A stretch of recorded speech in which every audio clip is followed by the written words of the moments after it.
Algunas cantidades en física no solo tienen magnitud, también tienen dirección. Dichas cantidades son representadas por vectores. Hay cosas que son estrictamente cuestión de puntos de vista. Por ejemplo, Copérnico decía que todos han mirado siempre el universo desde el punto de vista de la Tierra. ¿Qué ocurriría si mirásemos desde el punto de vista del Sol?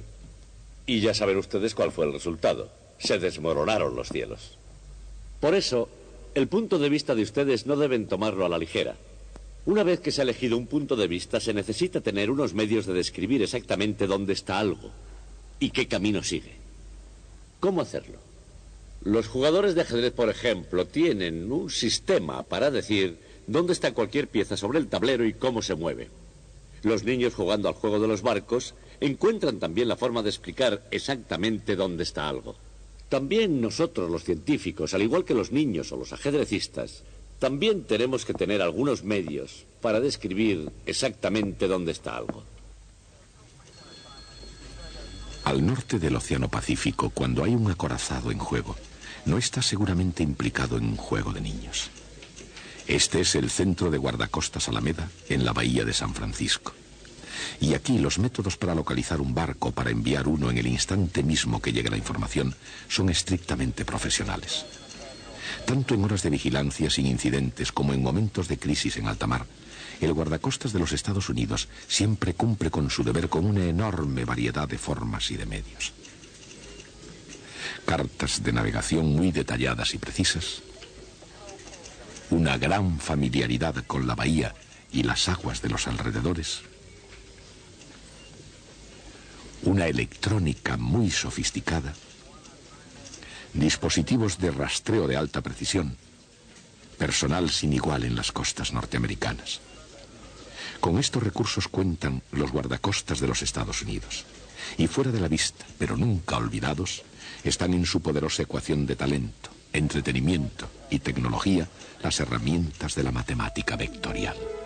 Una magnitud que tiene módulo y dirección es un vector y se representa por una flecha. La dirección de la flecha es la dirección de la magnitud y su longitud indica su módulo.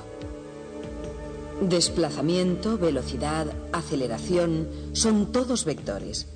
En las ecuaciones, los vectores se escriben en negrita. Las magnitudes corrientes, como tiempo y masa, son escalares. En las ecuaciones, los escalares se escriben en bastardilla. El módulo de un vector también es un escalar. Se representa por la misma letra, pero en bastardilla. Con vectores, incluso las operaciones matemáticas más familiares adquieren un nuevo significado. Por ejemplo, si dos vectores se suman juntos, la suma no es simplemente un número, es un nuevo vector. Los vectores también se pueden restar uno de otro y el resultado es otro nuevo vector. Por supuesto, si el guardacostas utiliza los métodos científicos, clásicos o no, sus herramientas están al minuto y listas para ser utilizadas. Un oficial recibe una señal de peligro y al margen de lo que el futuro le pueda deparar al atender la llamada, él está preparado. Tiene que estarlo. En el desempeño normal de su labor, el guardacostas salva todo tipo de animales marinos. Y de hecho, salva incluso a los que sería mejor estuviesen en tierra firme.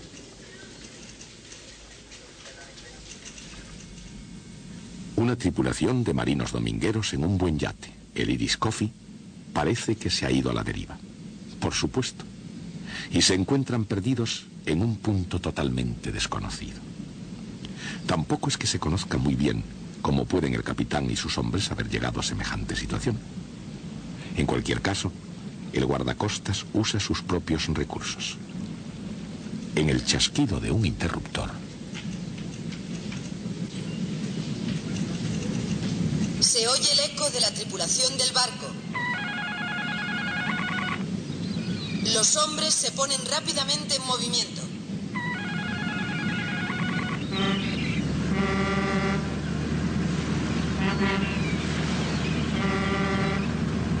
pero espera un segundo. Este acercamiento puede no ser necesario. Al menos por el momento, desde el punto de vista de la tripulación del yate.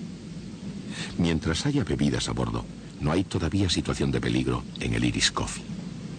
Malcolm Bogart y Percival Flynn, hombres valientes que en alta mar adquirieron su bravura de su jefe, el capitán Duke.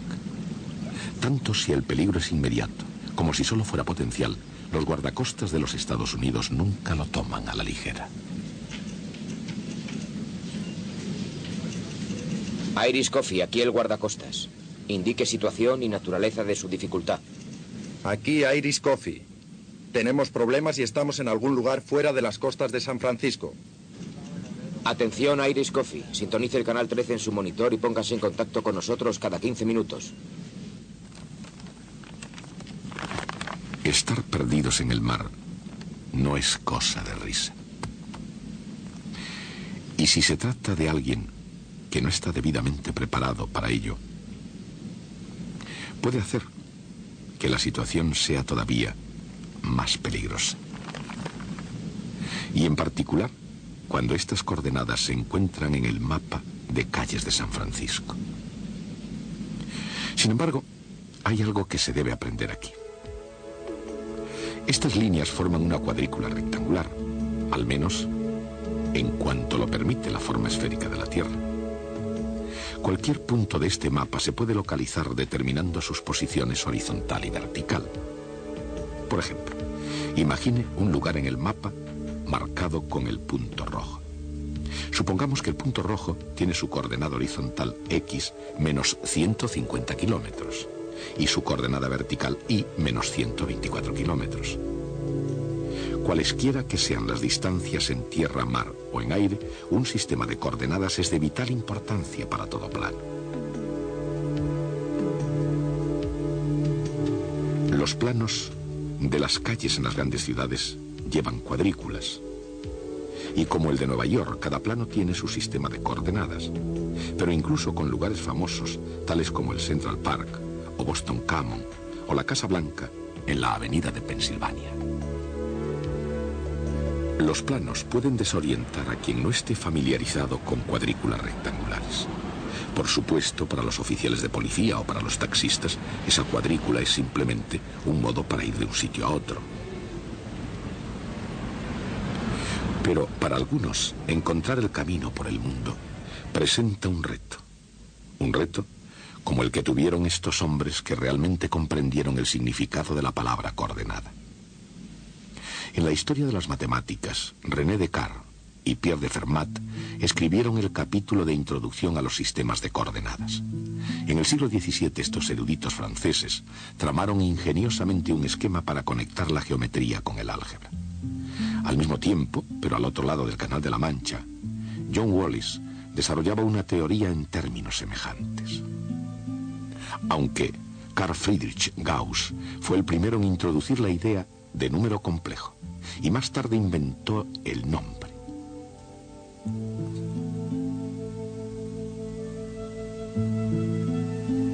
En su libro Álgebra, Wallis representaba un número complejo, por ejemplo, A más BI, midiendo la parte real a lo largo de un eje horizontal y la parte imaginaria B a lo largo de un eje vertical. Aún hoy los números de un plano cuadriculado pueden parecer complejos. Si los caminos en las grandes ciudades pueden parecer confusos, piensen ahora en el apuro de los extraños en el mar.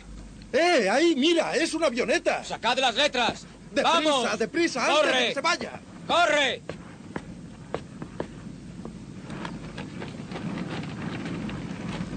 ¡Eh! ¡Eh! ¡Eh! Perderse sin un buen mapa le ocurre a cualquiera, pero que le encuentren a uno que no tiene mapa da un poco más de trabajo. Para aproximarse a una nave a la deriva, el guardacostas tiene a mano diversos métodos de hacerlo. Uno de ellos se llama triangulación. Se establecen dos ángulos diferentes de recepción de radio usando antenas direccionales y se trazan unas líneas rectas hasta su intersección. Si ahora el guardacostas fuera a triangular Y si el mar fuera tan previsible como son las matemáticas, el Iris Coffee debería estar más o menos aquí. Eso suponiendo que el Iris Coffee se estuviese quieto, lo que es mucho suponer. Los barcos suelen ir a la deriva, a merced de las corrientes marinas. No basta conocer su posición en un tiempo fijo. El guardacostas necesita saber también el rumbo y la velocidad con que el Iris Coffee va a la deriva. ¿Hacia dónde va? ¿A qué velocidad? Bien, obviamente el capitán tiene una nueva forma de enfocar el problema. No va a encontrar tales respuestas en las páginas de Moby Dick. Lanzar señales de humo no parece que conduzca a parte alguna. Otra señal de socorro probablemente no va a perjudicar más. Aquí Iris Coffee, fuera de la costa de San Francisco. Por favor, contesten. Estamos fuera Si de la Bogart costa de diera al San guardacostas una segunda posición, el cuadro podría parecer algo así. Aquí Iris Coffee, por favor. Ambas posiciones se unen por una flecha, desde la posición 1 hasta la posición 2. La dirección de la flecha muestra cuál es la ruta por la que el barco va a la deriva. Su longitud muestra la distancia. Esta flecha se llama vector desplazamiento. Con más información, el guardacostas podría estimar el rumbo del barco a la deriva, uniendo los vectores desplazamiento, el origen de uno al extremo del otro, lo cual es justamente la suma de vectores. Ellos podrían estimar también la velocidad con que va la deriva, dividiendo los vectores por el tiempo entre las señales recibidas.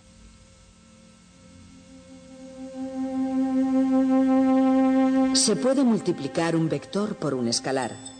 Este nuevo vector tiene la misma dirección y sentido si el escalar es positivo, pero su módulo puede ser diferente. Si se multiplica un vector por un escalar negativo, invierte su sentido. Por supuesto, un guardacostas moderno raramente calcula la ruta de un barco a la deriva trazando vectores de desplazamiento y velocidad a mano. Sin embargo, cuando se vale de ciertos principios de la navegación y de las matemáticas, el valor del vector no puede ser subestimado, ni incluso aquí su historia puede ser pasada por alto. El álgebra vectorial nació en el siglo XIX y sus progenitores fueron William Rowan Hamilton, un irlandés, y un alemán llamado Hermann Grassmann. Con la creación de esta matemática, Grassmann intentó desarrollar una estructura algebraica en la cual se pudiera basar la geometría de cualquier número de dimensiones. Aunque muchos opinaron que su trabajo era demasiado complicado para aquel tiempo, las semillas de las matemáticas de Hermann Grassmann procedían del bagaje intelectual de la antigua Grecia. La ley del paralelogramo para la composición de fuerzas que Aristóteles consideraba en el caso especial de un rectángulo es un ejemplo de la suma de vectores. Desde entonces, de una manera o de otra, esa idea ha sido considerada con el mayor cuidado. Isaac Newton pensó bastante en la ley del paralelogramo para la composición de fuerzas para incorporarla a su magnífica obra Principia. Incluso entonces se necesitaron un par de siglos más para que Grassmann y Hamilton comprendieran el alcance y las muy diversas aplicaciones de los vectores. Intentando interpretar matemáticamente la rotación en el espacio en términos físicos, Hamilton buscó una analogía tridimensional de números complejos.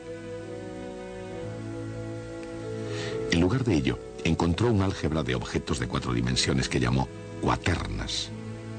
Una cuaterna tiene una parte vectorial que es tridimensional y una parte escalar unidimensional. Aunque ello mejoraría el concepto de vector y de escalar, Hamilton ideó un modo enormemente viable de expresar la mecánica de Newton.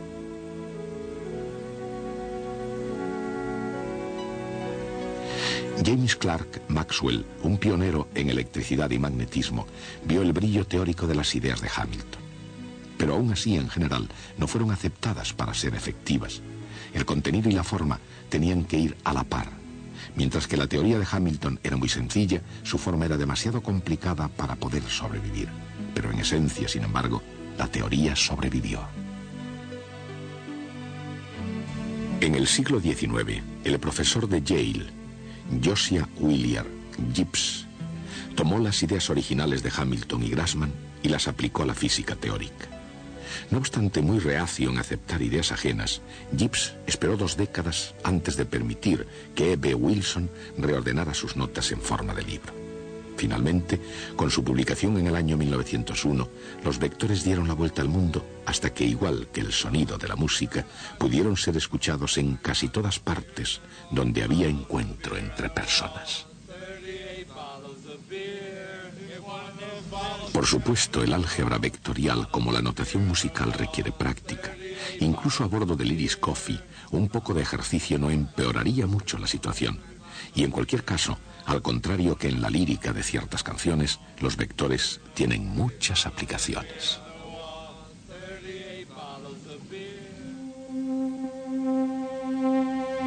Un vector se puede multiplicar por otro vector. El producto escalar de A y B es un escalar que mide la tendencia de 2 vectores para apuntar hacia la misma dirección. A escalar B es igual al módulo de A por el módulo de B por el coseno del ángulo que forman.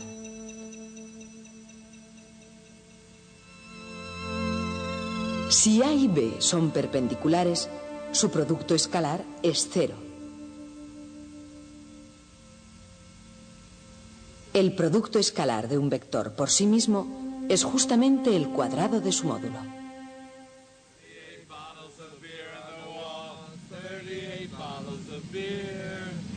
Siempre en movimiento. El producto vectorial de 2 vectores es un nuevo vector perpendicular al plano determinado por los vectores originales. Su módulo es el área del paralelogramo formado por los vectores originales.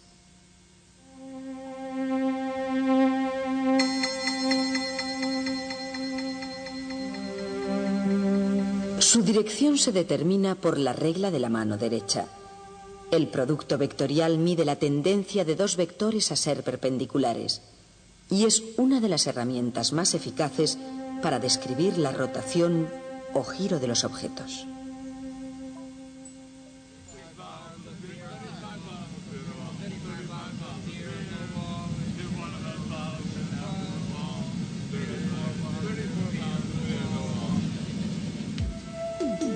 El álgebra vectorial utiliza 2 vectores unitarios I y J perpendiculares entre sí. Un pequeño sombrero sobre el vector significa que tiene módulo 1.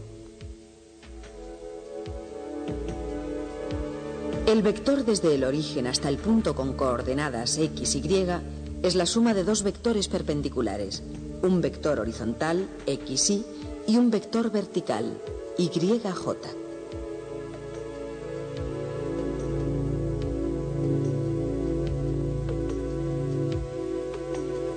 Con la ayuda de I y J, en el álgebra ordinaria se pueden sumar y multiplicar vectores.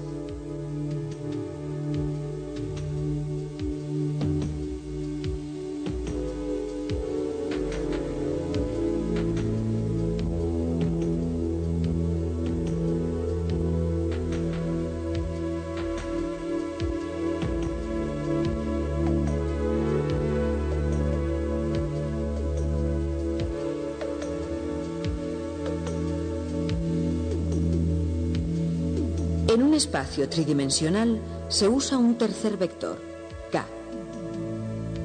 K es perpendicular al plano determinado por I y J.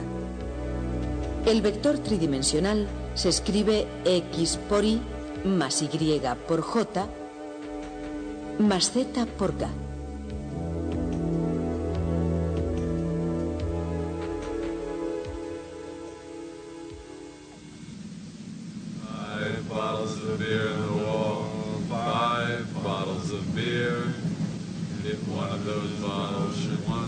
Lo que dice una canción es una cosa y lo que hace un barco en movimiento es otra muy diferente, especialmente si va a la deriva en el mar. Recordemos, antes de la primera señal de peligro, el viento era suave, el mar estaba en calma, el día era perfecto para una diversión buena e inocente. Pero las condiciones cambian y el Irish Coffee ya no está donde debería estar ni es lo que solía ser. De nuevo, el viento en el mar es una fuerza con la que tienen que contar el capitán y la tripulación, puesto que la velocidad del viento tiene magnitud y dirección. Es una cantidad vectorial. Y lo mismo sucede con la velocidad de las corrientes. Y así ahora, yendo a la deriva con viento y agua, pero yendo rápidos a ninguna parte, estos hombres están perdidos. Hasta que finalmente se den cuenta de ello. Por supuesto, si el capitán fuera mínimamente aficionado a las matemáticas, trataría de imaginar cómo ayudar al guardacostas. Él habría determinado la posición de su barco. Quizás a unos 150 kilómetros al oeste y 124 kilómetros al sur de la base de guardacostas Alameda. Habría calculado la velocidad del viento, digamos 40 kilómetros por hora viniendo del sur. Habría calculado también que su barco era empujado a una velocidad media de unos 2 kilómetros por hora, exactamente hacia el norte. Sin embargo, cuando los hombres del Irish Coffee cayeron en la cuenta de que el capitán Duke podía ser muchas cosas, pero no matemático, no le censuraron. Si se tratara de vectores, coordenadas o cualquier otra cosa que se pueda usar para rescatarlos, el capitán no tiene lo que hace falta, a no ser que le eche una gran imaginación.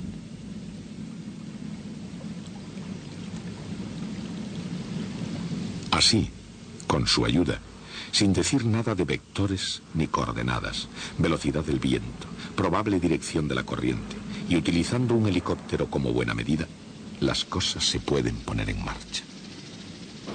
En la imaginación del capitán Duke, el piloto tiene suficiente fuel a una velocidad no superior a 125 kilómetros por hora para permanecer 4 horas en vuelo.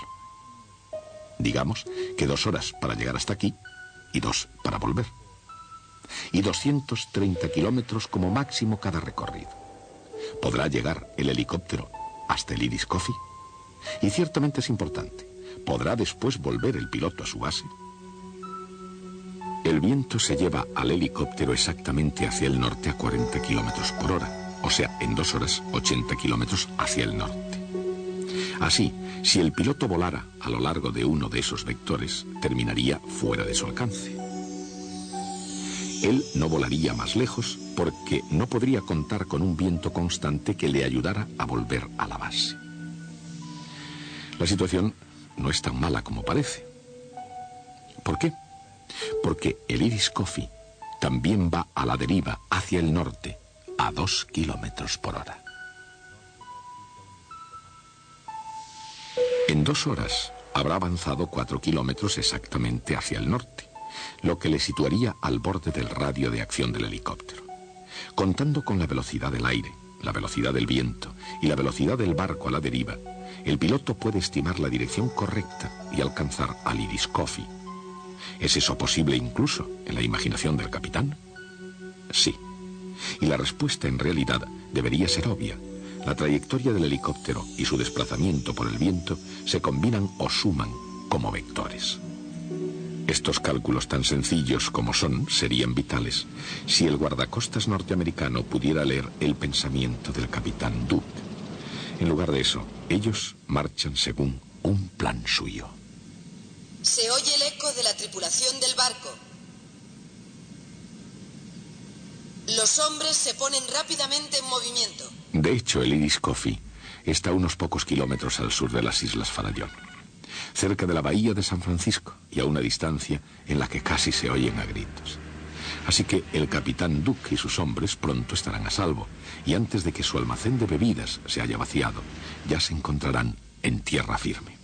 Y hasta que aprendan sus lecciones de navegación, por no decir nada de vectores, ahí es donde deben estar. Hasta Copérnico, el centro de la Tierra había sido el centro del universo. De hecho, si leen bien la teoría, la misma idea de posición, ¿qué significaba? Solamente algo que estaba en relación con el centro de la Tierra. Entonces llega Copérnico y realiza una operación matemática rutinaria escribiendo las ecuaciones de las órbitas planetarias en un sistema de coordenadas diferente. El mundo nunca es otra vez el mismo. Pero eso es engañoso, hace que suene como si lo importante fuese tener un sistema de coordenadas correcto. Y después de pensar, la conclusión que nosotros sacamos es que todos los sistemas coordenados son igualmente buenos. Copérnico dice que el origen debería estar en el Sol, y el guardacostas dice que el origen debería estar en su estación coordinadora, y ambos tienen igualmente razón. Podemos decirlo de un modo más profundo. La idea es que las leyes de la física son exactamente las mismas en todas partes. Las leyes de Newton actúan exactamente igual en la nebulosa de Cáncer como en Kansas City. Y porque nos lo creemos, necesitamos una forma de expresar esas leyes que funcionan igualmente bien en todos los sistemas coordenados. Y esa forma son los vectores. La misma idea de un vector es ya algo desconcertante porque tiene un tamaño y una dirección, pero no tiene un lugar. Y eso es lo que necesitamos para expresar leyes que son iguales en todos los lugares. De hecho, el próximo día estudiaremos una ecuación vectorial que yace en el corazón de la comprensión del mundo. Hasta entonces.